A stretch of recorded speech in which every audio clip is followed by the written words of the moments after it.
Welcome to Democracy-ish. I'm Danielle Moodie. And I am Wajahat, Two-Face, with a half-paralyzed face now with the Trump administration because I got Bell's palsy on Monday. So I'm not having a stroke. I swear I'm perfectly fine. And if you just tune in, I'm just making weird faces at Danielle. And just FYI to everyone, I told Waj to take a break and take some time. And guess who refused? That guy. So here we are. Waj, are you feeling better? You know, folks are very concerned and just want to know that you are doing okay. Thank you so much. Compared to most people who get this, I apparently have a mild version. Apparently it's due to stress or a virus. It's this cranial nerve from the back, and it just freezes up your muscles. So most people's face completely droops like Two-Face. So compared to most people, I'm okay, can still talk. It's a little bit of trouble with my eye. I can't fully shut it. So I was telling Danielle, I got an eye patch today.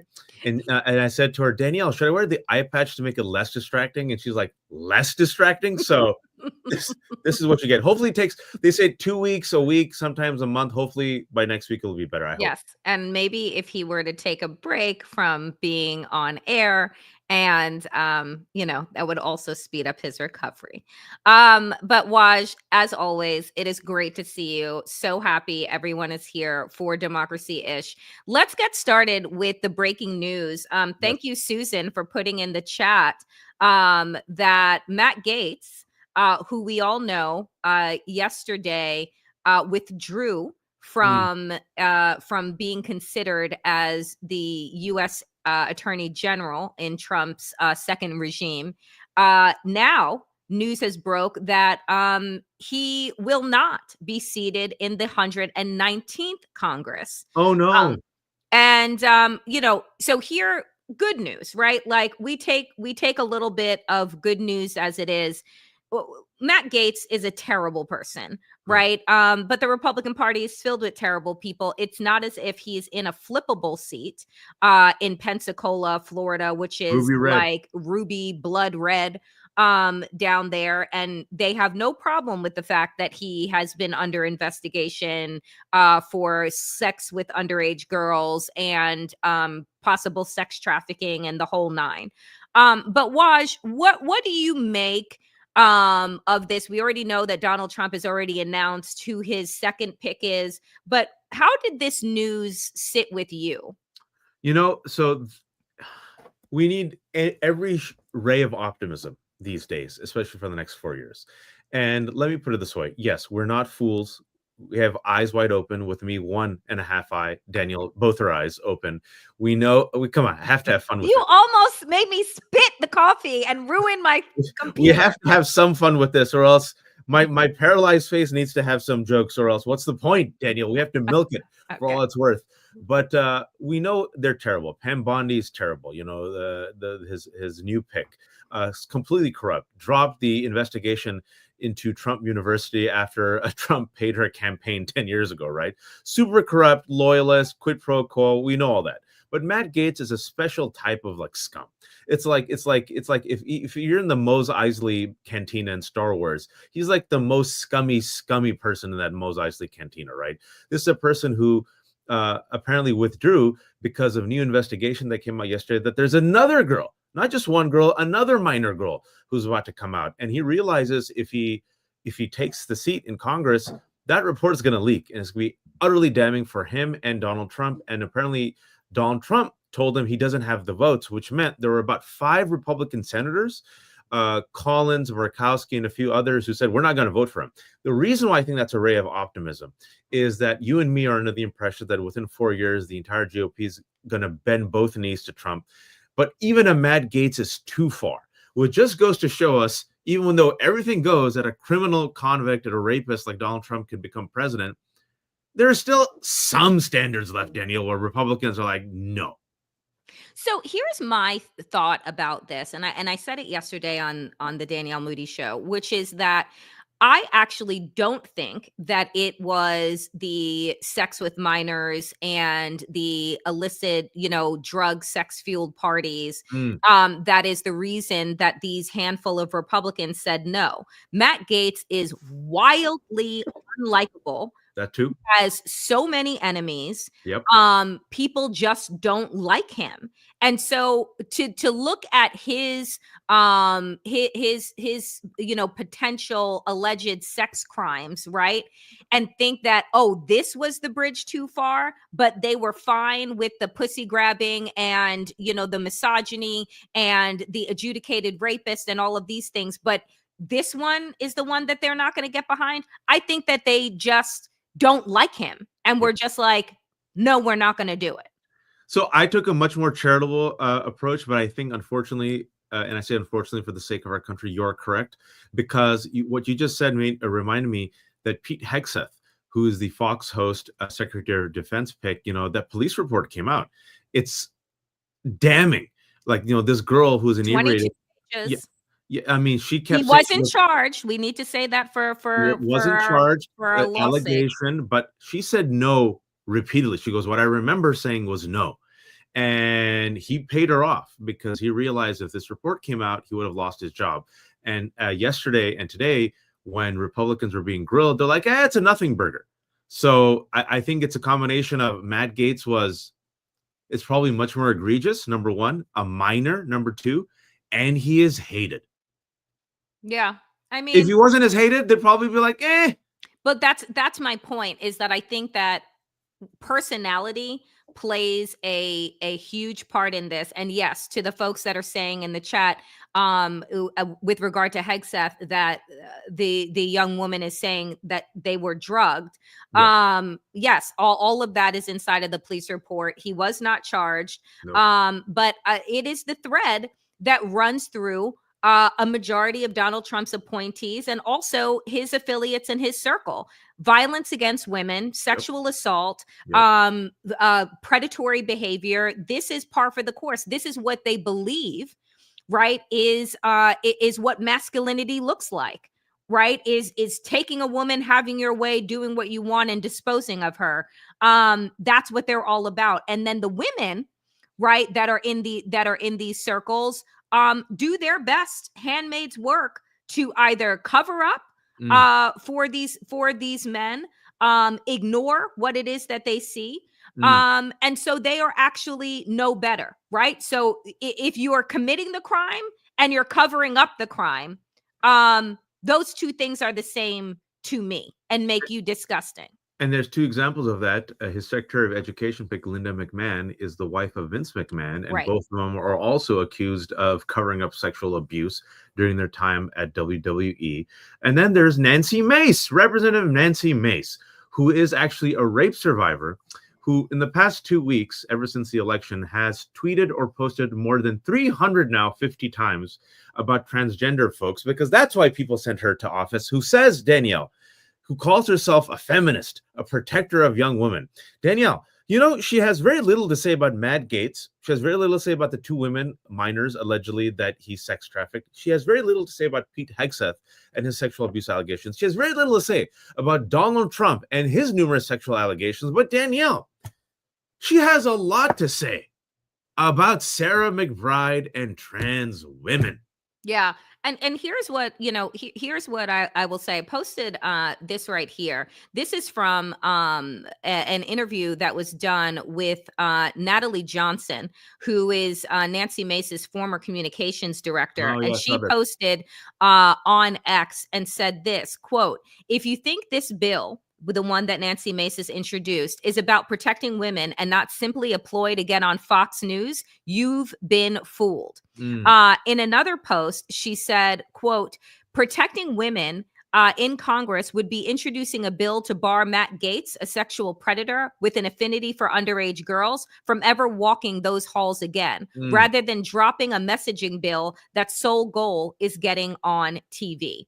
And to that point, like you said, 36 hours. In 36 hours, folks, Nancy Mace posted 262 times about the bathroom. it is, It's gone up to 350 now. and There was I said this, and I will, and it bears repeating. Nancy Mace, Mike Johnson, and the Republican Party are segregationists. This is Jim Crow 2.0. It always starts in a bathroom.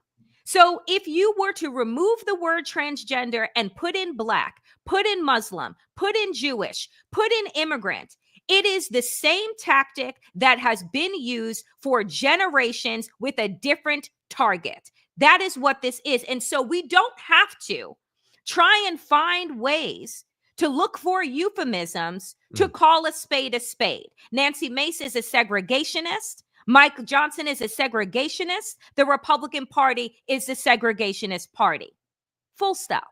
But like, where do they want her to go to the bathroom? Like, do they want Sarah McBride now to be with like men in the men's bathroom? And then also this whole thing about where they want to check the genitalia and if someone is a non-conforming, right? Like my wife, cisgender, female, heterosexual, she wears like ponytails and like gym clothes a lot. Like, so if she goes to the women's bathroom and someone's like, you're not dressed feminine enough, we need to make sure, right? Like, what is it going to be like a hall monitor police is going to check out their genitals? Like, this is vile, perverse stuff. And at the same time, I want to say this. Look, I wrote a piece earlier this week. I am a very boring, old school heterosexual male who drives a minivan, married to one woman, has 3 kids. I was born and raised in the Bay Area, California, about 50 minutes away from San Francisco. Okay. I went to UC Berkeley.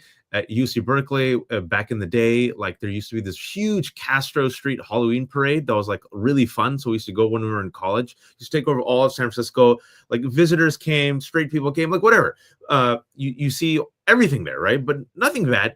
In my entire life, Danielle, in my entire life, I'm not 44 years old, growing up in some liberal places, never once, not once, has a transgender person ever assaulted me, harmed me, beat me up. I've traveled the world. I've stepped foot in 6 continents. You're forced to use a lot of public restrooms when you travel the world.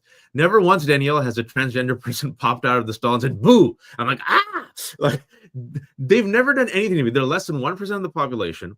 If you look at the statistics about transgender people, it is, talk about sexual assault, depression, drug use, violence, premature death. It's terrible. Most of the time that I've seen transgender people, they just want to lay low, live their life. They don't bother anyone.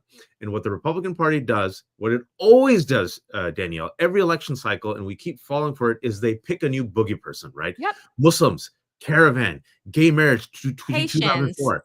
Yeah. Shithole countries, welfare queens. Like, this is what I keep saying. It's the same tactic, different target.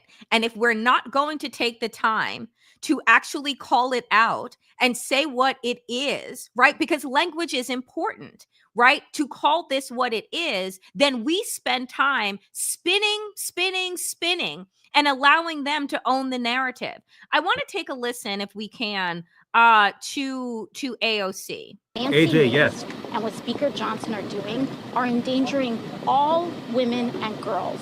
Because if you ask them, what is your plan on how to enforce this? They won't come up with an answer. And what it inevitably results in are women and girls who are primed for assault because people are going to want to check their private parts in suspecting who is trans and who is cis and who's doing what.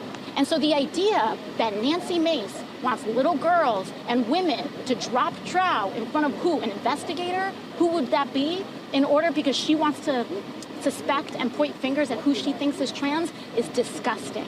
It is disgusting. And frankly, all it does is allow these Republicans to go around and bully any woman who isn't wearing a skirt because they think she might not look woman enough. People have a right to express themselves, to dress how they want, and to be who they are. And if a woman doesn't look woman enough to a Republican, they want to be able to inspect her genitals to use a bathroom. It's disgusting. And everybody, no matter how you feel on this issue, should reject it completely. What are they doing? They're doing this so that Nancy Mace can make a buck and send a text and fundraise off an email. They're not doing this to protect people. They're endangering women. They're endangering girls of all kinds. And everybody should reject it. It's gross. Thank you. You know, that is pure facts. Yeah. And and this is what I will say, because in response, right, Representative Sarah McBride, the first openly trans member of Congress from Delaware, posted her response. And a lot of people, including myself, were not happy about the response that she offered. And I'll read it because the print is quite small. I'll read a part of it. She writes this: I am not here to fight about bathrooms. I'm here to fight for Delawareans and to bring down costs facing families. Like all members, I will follow the rules as outlined by Speaker Johnson, even if I disagree with them. This effort to distract from the real issues facing this country hasn't distracted me over the last several days, as I've remained hard at work preparing to represent the greater state in the union come January. Serving in the 119th Congress will be the honor of a lifetime, and I continue to look forward to getting to know my future colleagues on both sides of the aisle. Each of us were sent here because voters saw something in us that they value. I've loved getting to see these qualities in the future colleagues that I've met and look forward to seeing those qualities in every member come January. I hope all of my colleagues will seek to do the same with me. Sarah McBride Classy. is a beyond decent, classy, morally driven person. I can say that because I worked with Sarah McBride when we were both at the Center for American Progress many, many moons ago. I know her personally, and I worked alongside her for LGBTQ progress. And what disturbs me so much, and the reason why I will say that I am frustrated, is that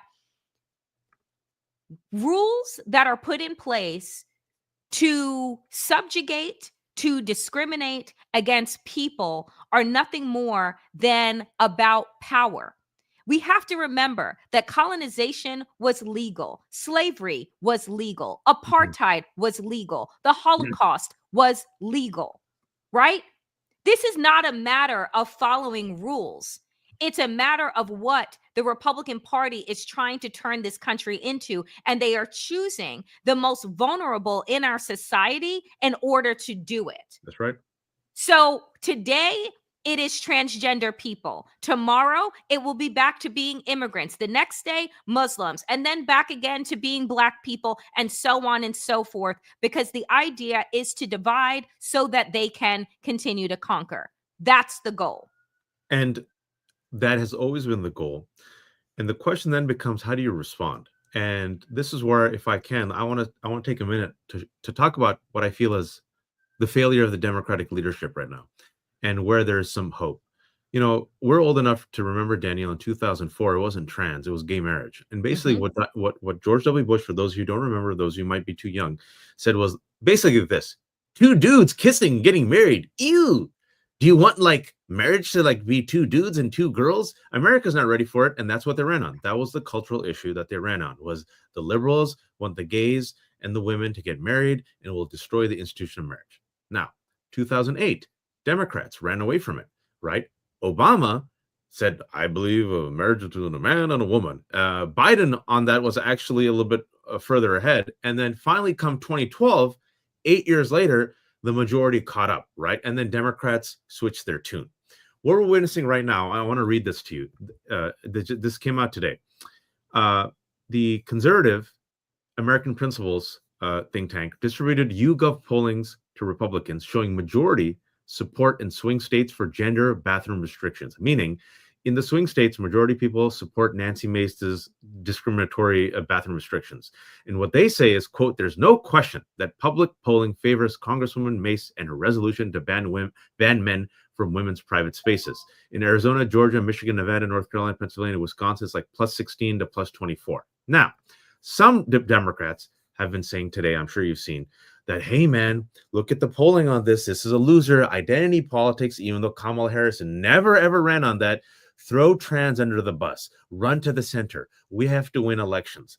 To which I say, you do not abandon your values and your principles and cave into bigots, people who have done this before every election cycle, rinse and repeat, caravan of invaders, Mexicans, Muslims, LGBTQ, trans. Instead, You stand tall on your principles, call them out, and attack them. Let's not forget that Musk and Republicans spent $143 million this election cycle attacking trans. It's the same story. They just pick on one group and they attack, and the Democrats and the majorities just fall for it again and again. Why not fight like AOC did? Why not go make a compelling case? Why not connect the dots, Danielle? And then why not tell people, like, I thought this was about eggs. I thought this was about the economy. How does that make your children safe? How does that make your kids safe at school from gun violence? How does that help you get healthcare? AOC, and I would say Jasmine Crockett, who was blistering 2 days ago, are representing a leadership, a moral leadership, a voice, connecting the dots, telling a story that I believe shows democratic leadership, or forget democratic leadership, moral leadership in the face of bad faith right-wing bullying. It pains me that they're the only ones. I mean, here's the thing. Thank you, MJ. It is that it has always been Black women and women of color who are the most vulnerable that are oftentimes the most vocal. So it is of no surprise to me that it is Jasmine Crockett and AOC that are out there spitting full and complete facts, along with Summerlee, right? And these are the ones, right, that America looked at Kamala Harris and said, no, not you. You're not qualified. Go sit down in a corner somewhere while we funnel on a whole bunch of fucking, Fox News hosts to go run the most important agencies and departments in the country, right? While you have to continue proving your humanity and worth over and over again. The fact is that the Democratic Party is not built for this moment. Nope. And this is why I say, right, that it is time for an actual viable third party that doesn't look like Jill Stein's Green Party and that fucking shit show over there. But the fact the cicada known as Jill Stein will come out in 4 years. The fact is that, like, this Democratic Party is not built for this moment. It has never been built for this moment. As Republicans continue to run off of the right cliff, all you see Democrats doing is chasing behind them, moving further and further to the right, to a point where you don't even recognize what the difference is in their values. Yeah. Because why was AOC, right, the one of the only, and Mark Pocan, one of the only folks to come out in vocal response to Nancy Mace's Jim Crow crusade against Sarah McBride? Where is the collective of the Democratic Party showing these Republicans for who they are? And please stop telling me that you are interested in working with people across the aisle that would rather literally turn their weapons on you. Literally. Right? So, like, can we have an eye-opening moment and recognize that this party is not and has not been built for this moment? It's not built for this fight. It's like, okay, so here, the Republicans wanted to tell us, and mainstream media, what did they want to tell us, Waj, about this election? That it was all about the economy, that everything was about how the economy just wasn't doing better. It didn't matter that in reality, right, that the United States had the best economic recovery of all other industrialized countries post-COVID. It didn't matter that we had added more jobs. It didn't matter, right? That the wealth gap was closing. No. And then you find, here's what they say. The pattern with Trump and his supporters has long been that reality is viewed through a Trump-friendly lens. The same facts that applied under Barack Obama were considered very differently than when Trump was inaugurated. The good economic data that has been reported consistently for the past year under Biden will soon, no doubt, be cited as evidence of Trump's excellent stewardship. And look at this. A month ago, nearly 2/3 of Republicans said their economic situation was worse than a year ago. Let me repeat that. A month ago, nearly 2/3 of Republicans said their economic situation was worse than a year ago. One Trump victory later, fewer than half do. Tell me about economic anxiety driving this election. Tell me about running to the center and courting Republicans. Oh, the price of my eggs My eggs. Oh, I'll do you one better. All of a sudden, CNN came out with data that says, guess what, folks? Your Thanksgiving meal is going to be cheaper this year than it was last year. But somehow that economic revelation didn't happen until after the election. Waj? Gosh, it's one of those situations that shows you the failure of corporate media, the failure of the Democratic establishment, the power of the right-wing media, the power of right-wing funders and institutions who have been able to pump money into a right-wing ecosystem of podcasts, of think tanks, of Sinclair Broadcasting local news channels, and have diluted and radicalized about 35% of our electorate, right? And going back to what you said, Danielle, the Democratic Party, the establishment, the machine is not built for this fight. They are not made for this moment. And my fear is that the people who are actually doing the work, the people who are actually successful, AOC, Jasmine Crockett, I would say even Jamie Raskin, right? Let's be honest, people of color and progressives. I know people might not like hearing that, but that's the truth. The people who are connecting with the people, Democratic establishment hates them. They would rather bear hug a Liz Cheney than hold hands with an AOC. They'll tolerate AOC because she has inserted herself into the conversation, but they don't like her, Danielle. You and I know this because the message is a message that resonates with a whole bunch of people who feel alienated from the establishment. We're working so hard and we're still broke. The system is not working for us. The establishment has failed. Who is fighting for us, right? Who represents us? And you see a crossover, folks. I know some people might not like this. Some people who voted for AOC at this time, guess who they voted for? Donald Trump. Some people who voted for Bernie Sanders, whether you like Bernie Sanders or not, I'm not saying that, we're not really getting the past. What I'm saying is they voted for Donald Trump. People who go to Twitch, people who go talk to YouTube, who went there? Bernie did, AOC did, right? These people are meeting people where they are and talking to them about their problems. But the Democratic establishment is run by, as you know, really wealthy, well-paid, white folks who want the status quo and who want to go back to 2008, where you can sip rum and pat Mitch McConnell on the back and talk about your disagreements, but then talk about the golf game. That is no longer the country we live in. And that is, we haven't lived in that country, I would argue, for well over a decade at this point. And the fact is that Republicans are not going to get better. They're not going to all of a sudden find themselves in a place where they want to compromise. That is not who they are. And so at what point, and this is a question that I was gonna post this on Blue Sky, which I probably will later, but this is a question that I honestly want your thoughts on, Waj, which is, with 2 months to go until Donald Trump and his regime take over, what do you now think that Joe Biden's legacy is going to be? Oh, that's a very good question. It was something I was thinking about yesterday. This is where I am at right now. I try to be very fair, Danielle. And I've gotten so much hate from every single corner of the political spectrum the past 2 weeks. A lot of Dems, hardcore Dems, dislike me, blamed me for Kamala losing because they said, oh, you're critical of Joe and the war. Oh, you said the uncommitted have a point. Oh, you said that, Kamala shouldn't have met with Liz Cheney, yada, yada, yada. And what I said in response was, it was because I wanted to help her win. I was criticizing to help them win and do the right thing. I think Joe Biden's legacy is going to be the following, unfortunately. Even though he did a lot of good economic policies, infrastructure bill, right? Inflation Reduction Act, right? Even though it was the centrists that tanked the Build Back Better plan, the really progressive Build Back Better plan that probably would have maybe given Kamala the nudge. It wasn't the progressives who killed it. You know who it was? Cinema and Manchin, Danielle. Facts matter. Joe Biden's legacy is going to be a man who had an opportunity to correct the ship, didn't do enough.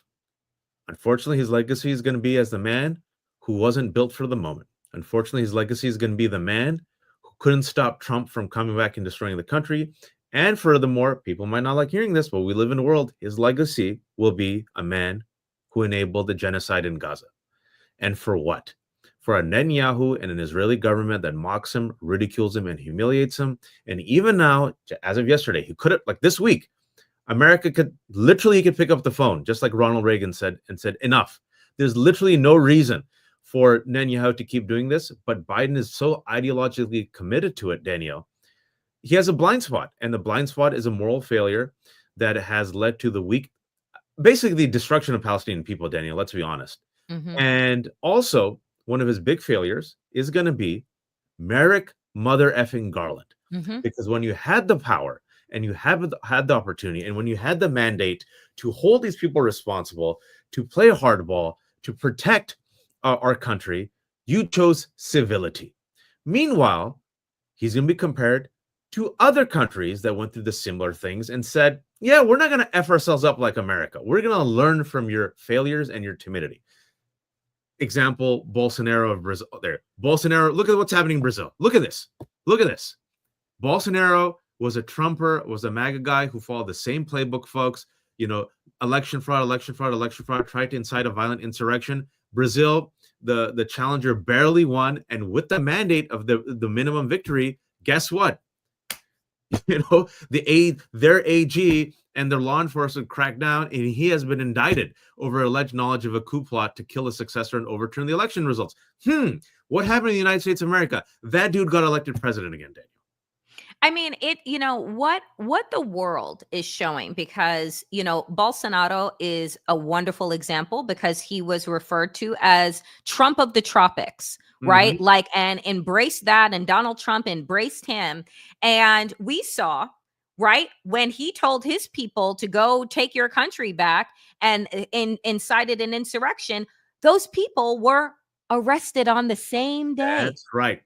On the same day they were arrested. They weren't allowed to go back to the Holiday Inn. They weren't allowed to go post about it on social media for months and years. No, they were arrested same day. And this is the result of an actual government that says, you know what?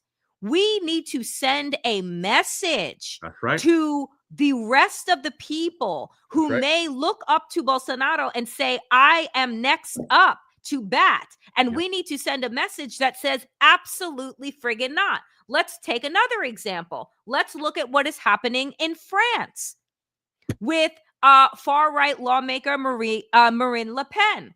She is, guess what? A mother effing grifter who has embezzled a ton of money. And guess what? They are actually proposing that she receive a 5-year prison term because of what she has done.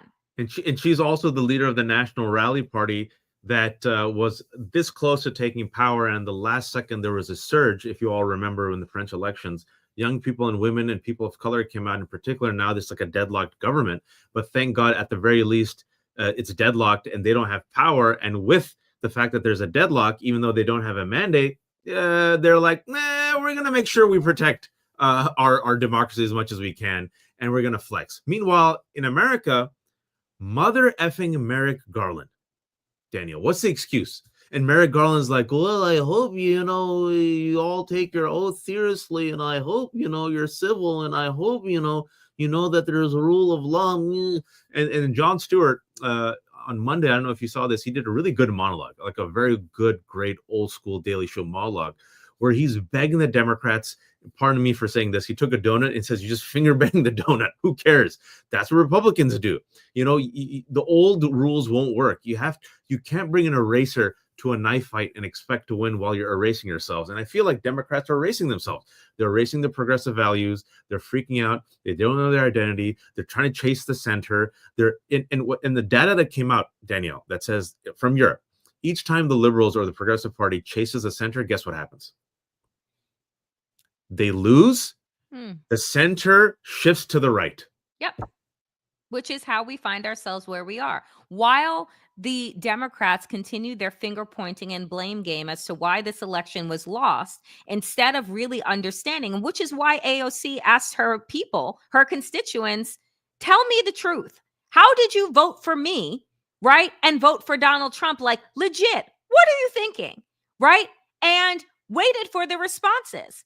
And the reality is that, look, I think that Joe Biden and Merrick Garland are going to be remembered as the most flaccid politicians we have ever seen. Wow. I think that what we will look back, if in fact we have books and history, is that Joe Biden met the moment in 2020 when he came into office and he rolled out the vaccines and he started to get the American economy back up and running. But when he had the opportunity, let's say 2 years in, when before Donald Trump announced that he was going to be running again, also not just focusing on the economy, but focusing on rebuilding people's trust in our democracy, he should have picked a fucking AG that actually had a backbone that was going to restore integrity instead of restoring a fucking building and institution. What I said yesterday, Waj, was this. I said, what we continue to do in this country, the house is rotting. Right? Yeah. You can smell it and it is crumbling. But what we continue to do is do a spackle job and just put fresh paint on what is crumbling and say, look, I fixed it. Right? And we continue to do this over and over again. And that's what Joe Biden did. He came in and he said, oh, I know that Donald Trump really fucked everything up. But, you know, here's a little spackle. Here's a little paint. Our democracy held. Look at us. Let's break our arms, patting ourselves on the fucking back. Right? From mediocrity. That's because right. Merrick Garland had an opportunity to get rid of Donald Trump on day one, and he chose not to. Because in his mind, he said, oh, I don't want to seem political. And your decision not to go after a criminal was politically motivated. Period. And the reason for that, Danielle, and people might not like hearing this, is because they like the establishment. They like the good old days. Yep. They like the romanticized vision of the past, in which America was run by, wealthy white men mostly and some women. That's why you keep hearing them say restore instead of reform. Restoration is more comfortable. Reform requires progress and discomfort. Reform requires change. Reform requires uplifting the marginalized. Reform requires, putting some faces of color on Mount Rushmore, some women. And they don't like that. And that's the honest truth, which is why when people try to erase racism and misogyny from this election or from the American narrative, the rest of us do what? Laugh. And I come back to that still that you used, where magically all of a sudden the economic anxiety and my eggs have disappeared in literally a week and a half. And so this is why we're going to see a tension, Danielle. Will the Democratic Party, which for right now, unfortunately, is the only oppositional party that we have, recognize that their base is younger, more progressive, more pissed? Actually, I'll take that back. My parents are in their 70s. They're immigrants from Pakistan. My parents aren't young. They're pissed off. Okay, yep. So I don't want to be ageist here with young. They want change. They want change. And what they're doing instead of embracing it, like I'm just using an example, an AOC, a Jasmine Crockett, a Summer Lee, what they're saying is shut the F up. You just shut up and you vote for whoever we tell you to vote for, because the alternative is Donald Trump. It's been 3 elections in a row. Clinton barely lost, but she lost. So it didn't work in 2016. 2020, there was a pandemic, which is why Biden won. And now we're in like not necessarily the post-pandemic, we're still in pandemic, but like the tail end of the pandemic, which is why Democrats lost again. So that's what they're pretty much telling us. It's going to be a razor thin, shut the F up, vote for us. But I believe if they actually are bold and say, this is who we are, we're throwing our gauntlet down, we're the good guys, the bad guys are the 1%, the establishment has failed, we're going to reform the establishment, they will win. They can win. But is the establishment, are the people like Biden, Schumer, Durbin, Pelosi willing to do it? I don't think they're built for this. I don't think they're made for this, Danielle. No, they're not. And I think that your example of restore versus reform is exactly where the friction is, right? Because in order for them to decide to sign up for reform, guess what? The Schumers and the Pelosi's of the world would have actually to give up some power. And what do we know from like the pedagogy of the oppressed and Paulo Coelho? Let me pull out my master's degree, is that they don't ever want to give up power. Never, ever. Like you're never going to have the powerful, right? Give their power away. It has to be taken. right? It has to be taken. And so for me, it is like, what does the next 4 years plus look like? It looks like the people of this country deciding that they are not going to put their faith and all of their eggs, pun intended, in the fucking Democrats' basket, because the basket has a hole in it. And they keep telling you, don't worry about it. It's fine. It's fine. It'll hold. And it's not fucking holding. And can I say this, Danielle? Remember, someone mentioned this, and it's a good point. And I don't want to compare Tea Party, but sometimes you got to just push them out. If you remember, like these upstarts, and these were nuts in the Tea Party that then became MAGA, but at the same time, they got rid of the Eric Cantors. They got rid of them. They're like, we're done. And so I would love to see some of these young people, once they realize the Democratic Party is failing them, because I think they're going to realize within 6 months that this current leadership isn't going to get it done. I would love to see an AOC, Jasmine Crockett, Raskin, Swalwell, just guns blazing against like the Schumers, and like, what do you got to lose? Because you know what I'm saying? I think it'll help them in their local races, and then it could help them maybe take over the Democratic Party. Before we get out of here today, I do want to ask you about what we saw happen in mainstream corporate media, which is also, again, looking at this through your lens of restore versus reform. So we saw earlier this week, and I talked about it on the Danielle Moodie show, Joe Scarborough, Mika Brzezinski tell their audience, we went down to Mar-a-Lago to go open up communication between ourselves and Donald Trump. And since that meeting that was not forced, that they brought on themselves, voluntarily went, their ratings have fallen off of a cliff. And I want to get your thoughts, because media is a large part of the reason why we are here in this moment. Corporate mainstream media is how we got Donald Trump again. That's how right. people all of a sudden believe that their lives were better off under Donald Trump than they were in the last 4 years. So what do you make of what you are seeing unfold with mainstream legacy media in this moment, and how it's rubbing up against what we're calling for, which is reform across the board? Case in point, look what they make you give, right? That's that line from Born Identity. Look what they make you give. You give fealty, you give loyalty, you bend both knees. It's not enough. And in the end, you end up being destroyed. Everything that we've been telling them for years. No matter what you do to us, no matter how sycophantic you are to an authoritarian, it's never enough. At the end of the day, they will betray you. They will betray their followers to stay in power by any means necessary. And furthermore, you're trying to kiss up to a radicalized right-wing base that hates you no matter what you do. No matter how right-wing CNN went in the past 2 years, Danielle, did it help them in the ratings? No. Nope. No matter how right-wing MSNBC has gone, has it helped them in the ratings? Nope. No matter what, the fact that Joe filleted Donald Trump at Mar-a-Lago, figuratively, maybe literally, who knows? What did it get him?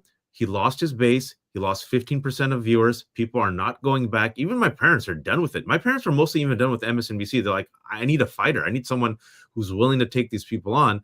And again, as we said, the Overton window shifts to the right. You just get gobbled up by this behemoth, this Unicron, an excellent Transformers reference for people who remember the 80s, that hates you, that calls you the enemy of the people. So instead, maybe, just maybe, try something different. Maybe realize that Donald Trump didn't win by a mandate. Every single day as the votes are being counted, Danielle, he's now below 50%. And Kamala Harris might have only lost by 1.5% of the vote. He's never crushed 50. He's an extremely divisive president. He won due to a specific set of factors. I think once all is said and done, you'll see the money that went in, the anti-trans ad, the disinformation, the fact that we're still in a pandemic/post-pandemic reality. Maybe be an oppositional party and win over the people who didn't show up. The reason why Democrats lost is a lot of people did not show up. The Democratic base did not show up. Why not energize them, Danielle?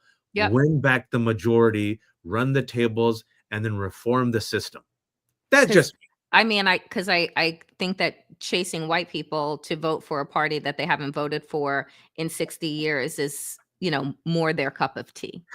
Or for you their cup of chai. Cup of Like that, like, you know, it doesn't matter how much logic we try and infuse No. inside of the Democratic Party, inside of corporate mainstream media. The reality is that if the same people are still in control, then we're expecting, you know, for them to do something different. What is the definition of insanity, right? Like, you know, doing the same thing over and over again and expecting a different result. That is what the Democratic Party does and has been doing, and that is what corporate mainstream media has been doing. And so for me, I will just say, I appreciate every single one of you that have chosen to show up here on an independent media channel with voices that are unapologetic and tell the truth, because we owe it not just to you, but to ourselves. That's what it means to have integrity, right? And Waj and I joke and say we could be wealthy, right? Like we could have ridden that Fox News train and been their mascots, right? In the Tim Scott and the Stepin Fetchit and the Viveks, and be rewarded with bones and think that that's enough, right? But the reality is that the people are looking for a change, right? And I appreciate you all showing up here so that we can continue to work to be that change and that shift. Okay, Danielle, can I say this real quick because you brought it up and we haven't talked about it? Oh, Tim Scott. Oh, Byron Donalds. Where are they? Last time I checked in this cabinet of killer clowns, this cabinet from hell, this dumpster fire of a cabinet that is the Trump administration, there are a lot of white men, some white women, a Marco Rubio Latino. No black faces, Danielle. And Tim Scott, they made him get engaged to a real life woman. They made this poor guy get engaged to a real life white woman. Woo! They forced him to take photos with her and kiss her on the cheek. And what did he get, Danielle? It goes back to the theme. Look what they make you give. Look what they make you give. Did I miss anything? Is there a black face in the Trump cabinet right now? No, there is blackface in the Trump cabinet, but is there actual blackface? No, there's not. Like I said, they are mascots and they are proud to be that. And it is utterly disgusting and problematic. But you know, it is so indicative, right, of this country, right? And I'll just say this again. I want the future, if I'm going to stay a member of the Democratic Party, the future needs to look like the leadership of AOC, Jasmine Crockett, Summer Lee, and others that are unapologetic in their truth and their crusade for the people, right? Because if the future looks like Nancy Pelosi once again filing with the FEC, and it looks like Chuck Schumer, I'm fucking out, right? Like I am out, because this party has shown me that they don't give a damn about me or people that look like me or love like me, right? Because they're not willing to do the work to actually stand up for the people. They want incremental change. That's and, right. And I'll say this, I'll end with this and then turn it over to you, Waj. I wanted so desperately for Kamala Harris to win. Yeah. I wanted so desperately for this new energy and future of America to come forward. And then I had this thought the other day with a friend at dinner. And I said, she said to me, if Kamala had won, Danielle, I think that we might have gone back to being complacent. I think that we might have gone back to cruising and assumed that she got it so we can just continue on about our days. Yeah. And I said, there is a point at which sometimes we need to recognize that the systems that we are trying to protect so desperately have never worked for those of us, right? That those people that look like us, right? That love like me, that pray like you. The systems have been built, right, for white supremacy, right? For white delusion. So maybe the Donald Trump coming in to burn this shit down is exactly what it is needed. Maybe there is a need for collective pain and suffering, for people to recognize that this country has been a fucking lie, right? And that there is harder work to do, but that maybe, you know, this is the opportunity inside of a really hard obstacle. We all are not going to make it to the new world, but we all can have a part, right, in what the potential of what that new world can be. And maybe you did need the ushering in of an antichrist figure in order to get to the other side, because we've tried it the good way and it didn't work. You know, those are my thoughts. It's I'm a Muslim, and if you read the Old Testament, New Testament, Quran, you know, you see that God sends tests to people, and sometimes test is in the form of Pharaoh, a tyrant. And it's a test to the people. Will they resist it, or will they succumb to it? And when people succumb to it, it's you know, and most times you've heard this, you know, people get the leadership they deserve. It's a reflection of the people. And as such, when those people and those tribes are destroyed, it was the inevitable result of corruption, right? They destroy themselves. Other times, though, the Pharaoh comes, the tyrant comes, and there's someone who rises and who reminds people that there's a better path forward, and then reminds people that there's a better way forward. And those are prophets and leaders who then inspire people to be the best versions of themselves. And then you get reform, you get change, and the tyrant is overthrown. And even though there is pain, and it is a long walk, that long walk leads to salvation, leads to redemption, leads to revolution, leads to equity, leads to decency, leads to piety, leads to generosity. And so I don't know how the road is going to end, but we're on the walk, right? And all that we can do, all we have power over, folks, is at the end of the day, if you think about it, there's like 8 billion people. I can't control even my own kids. And my kids depend on me to survive, right? Like, I'm like, literally, dude, you had to do what I say because without me, you're dead. And they still don't do it, right? So I'm like, you're like, this is ridiculous. But I love them, so I'll let them get away with it. But at the end of the day, we're only responsible for ourselves and our own actions and what we do with the time that we're given. And so, you know, I agree with you. Like, the system is not going to hold.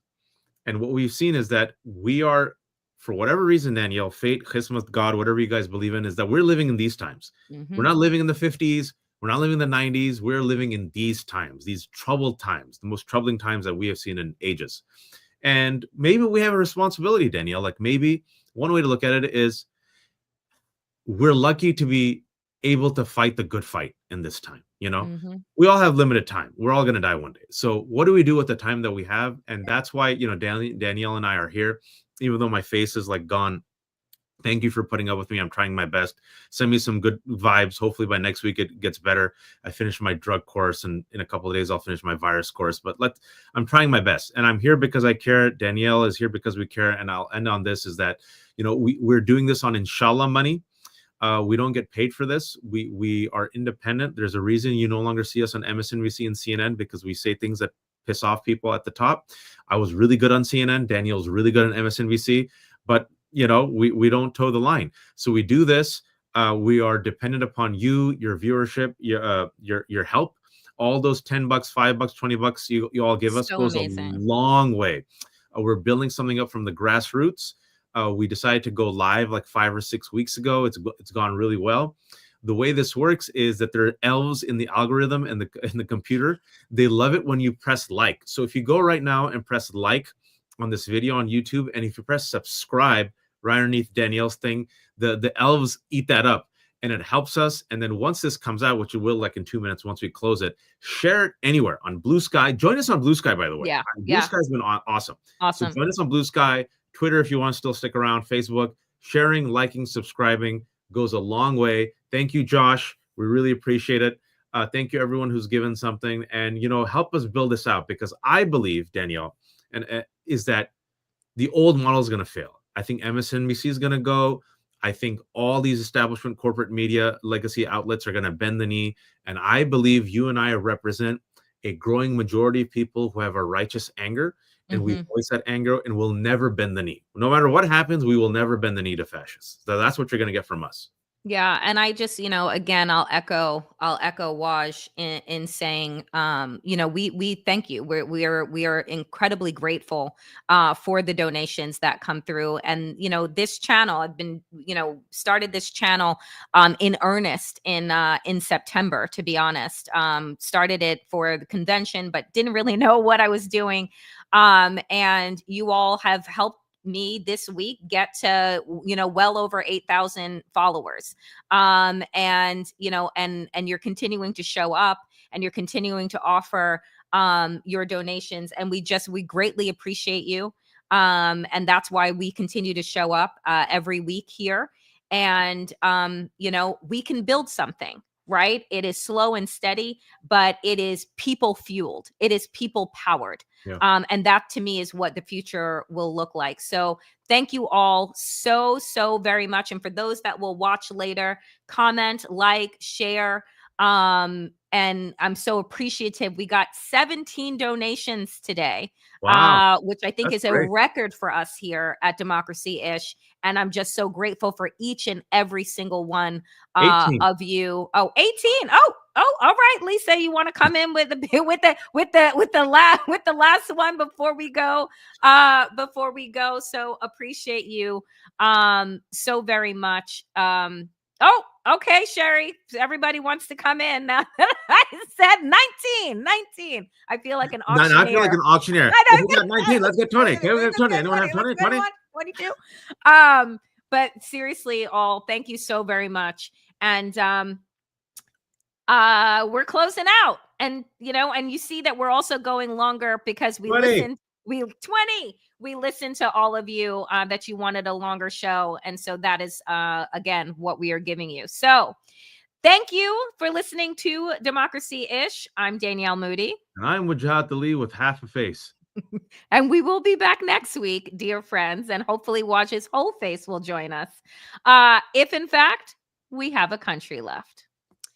Inshallah. Thank you so much.